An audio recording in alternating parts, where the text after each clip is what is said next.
जय श्री कृष्ण। आइए आज सुनते हैं वरुथिनी एकादशी व्रत कथा। अर्जुन ने कहा, हे प्रभु, वैशाख माह के कृष्ण पक्ष की एकादशी का क्या नाम है तथा उसका क्या विधान है और उससे किस फल की प्राप्ति होती है, सो कृपापूर्वक विस्तार से बताए। अर्जुन की बात सुन श्री कृष्ण ने कहा, हे अर्जुन, वैशाख माह के कृष्ण पक्ष की एकादशी का नाम वरुथिनी एकादशी है। यह सौभाग्य प्रदान करने वाली है तथा इसका उपवास करने से प्राणी के समस्त पाप नष्ट हो जाते हैं।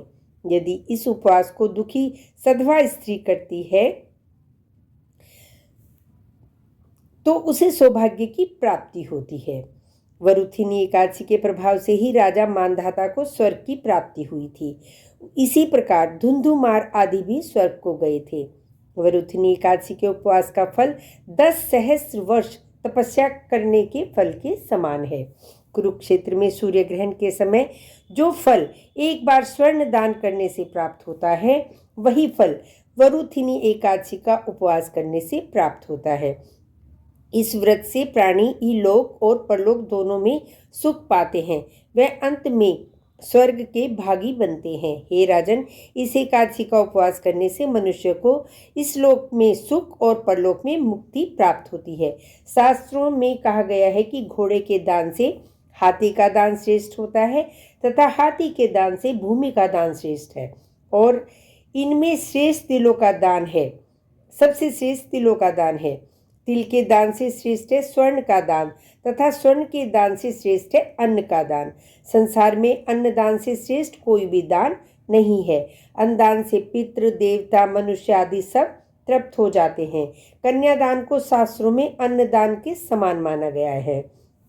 वरुथिनी एकादशी के व्रत से अन्नदान तथा कन्यादान दोनों श्रेष्ठ फलों का फल मिलता है। जो मनुष्य लालचवश कन्या का धन ले लेते हैं या आलस्य और कामचोरी के कारण कन्या के धन का भक्षण करते हैं, वे प्रलय के अंत तक नरक भोगते रहते हैं या उनके अगले जन्म में बिलाव योनि में जाना पड़ता है। जो प्राणी प्रेम से तथा यज्ञ सहित कन्यादान करते हैं, उनके पुण्य को चित्रगुप्त भी लिखने में असमर्थ हो जाते हैं। जो प्राणी इस वरुथिनी एकादशी का उपवास करते हैं, उन्हें कन्यादान का फल प्राप्त होता है। वरुथिनी एकादशी का व्रत करने वालों को दशमी के दिन से निम्नलिखित वस्तुओं का त्याग कर देना चाहिए: कांसे के बर्तन में भोजन करना, मांस, मसूर की दाल, चना, कोंदो, शाक, मधु, दूसरे का अन्न दूसरी बार भोजन करना। व्रती को पूर्व ब्रह्मचर्य से रहना चाहिए। रात को सोना नहीं चाहिए, अपितु सारा समय शास्त्र चिंतन तथा भजन कीर्तन आदि में लगाना चाहिए। दूसरों की निंदा तथा नीच पापी लोगों की संगत भी नहीं करनी चाहिए। क्रोध करना या झूठ बोलना भी वर्जित है। तेल तथा अन्न भक्षण की भी मनाही है। हे राजन, जो मनुष्य इस एकादशी का व्रत विधान पूर्वक करते हैं, उन्हें स्वर्गलोक की प्राप्ति होती है।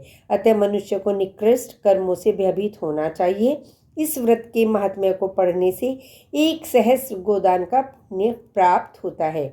इसका फल गंगा स्नान के करने से भी अधिक माना जाता है।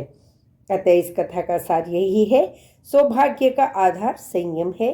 प्रत्येक परिस्थिति में सभी प्रकार से संयम रखने से मनुष्य के सुख और सौभाग्य में वृद्धि होती है। यदि प्राणी में संयम नहीं है तो उसके द्वारा किए गए तप, त्याग तथा भक्ति पूजा आदि सभी कार्य व्यर्थ हो जाते हैं। जय श्री कृष्ण।